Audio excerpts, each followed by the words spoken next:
নমস্কার বন্ধুরা, মল্লিকা কিচেনে এই যে ব্রোকলি নিয়েছি, ব্রোকলিকে এইভাবে কেটে নিয়েছি আর আলু এইভাবে ছোট ছোট করে কেটে নিয়েছি। ব্রোকলি আর আলু দিয়ে একটি রেসিপি বানাচ্ছি। আপনারা কিন্তু শুরু থেকে শেষ পর্যন্ত আমার সঙ্গে থাকবেন। আর রেসিপিটা যদি ভালো লেগে থাকে অবশ্যই লাইক করবেন, শেয়ার করবেন, সাবস্ক্রাইব করবেন আর পাশে থাকা বেল আইকনটি প্রেস করবেন। আমি এবারে একটা গ্যাসে কড়াই বসিয়ে দিয়েছি। কড়াইতে একটু তেল দিয়ে দিচ্ছি।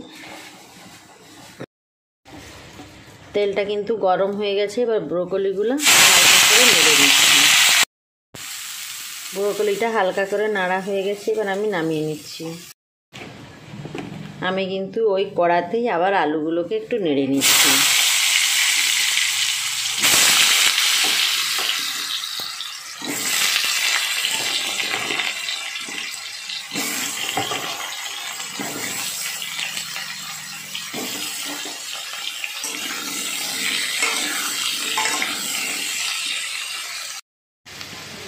আলুটা নাড়া হয়ে গেছে, এবার নামিয়ে নিচ্ছি। আলু আর ব্রোকলি যে নেড়েছিলাম সেই তেলটা একটু বেঁচে গেছে। ওই তেলের ওপরেই কিন্তু কালো জিরে 1 চিমটে, সাদা জিরে 1/2 চামচ, শুকনো লঙ্কা গোটা কয়েক দিয়ে দিচ্ছি।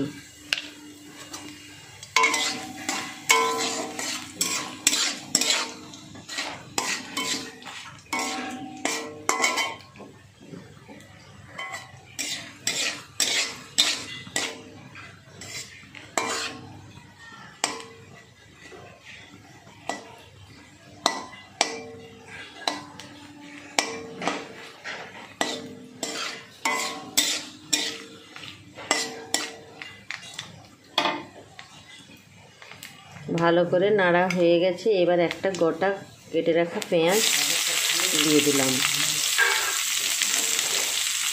আর দিয়ে দিচ্ছি টমেটো কুচানো একটা, দিয়ে ভালো করে একটু ভাজা ভাজা করে নিচ্ছি। এদিকে কিন্তু একটা কড়াই বসিয়ে দিয়ে তেল দিয়ে দিয়েছিলাম। তেলটা কিন্তু গরম হয়ে গেছে। এবার একটা রুই মাছ নিয়েছিলাম, সেই রুই মাছগুলো ভাজা করে নিচ্ছি। এবারে কিন্তু আন্দাজ মতো আমি লবণটা দিয়ে দিলাম আর আন্দাজ মতো হলুদের গুঁড়োটা দিয়ে দিলাম, দিয়ে এবার ভালো করে নাড়াচাড়া করে নিচ্ছি। আর এদিকে কড়াইতে মাছ তুলে দিয়েছি, মাছটা ভাজা হচ্ছে। মশলাটা কিন্তু ভালো করে কষানো হয়ে গেছে। এরপরে ব্রোকলি আর আলুটা দিয়ে দিলাম, দিয়ে একটু ভালো করে নাড়াচাড়া করে নিচ্ছি। না, ভালো করে নাড়া হয়ে গেছে। এবার আমি পরিমাণ মতো জলটা ঢেলে দিচ্ছি। আর এদিকে কড়াইতে মাছ ভাজা হয়ে গেছে, মাছটা তুলে নিচ্ছি। এভাবে সব মাছগুলো ভাজা করে নিচ্ছি।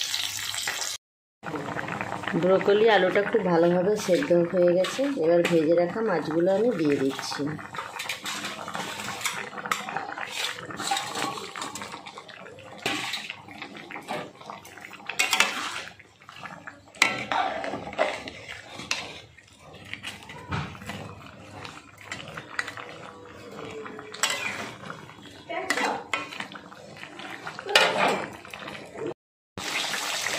রুই মাছ আর ব্রোকলি দিয়ে কিন্তু বিনা মশলায় রান্নাটা হয়ে গেছে।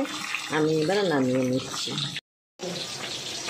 আমি একটি পাত্রে নামিয়ে নিয়েছি, এবার পরিবেশন করছি।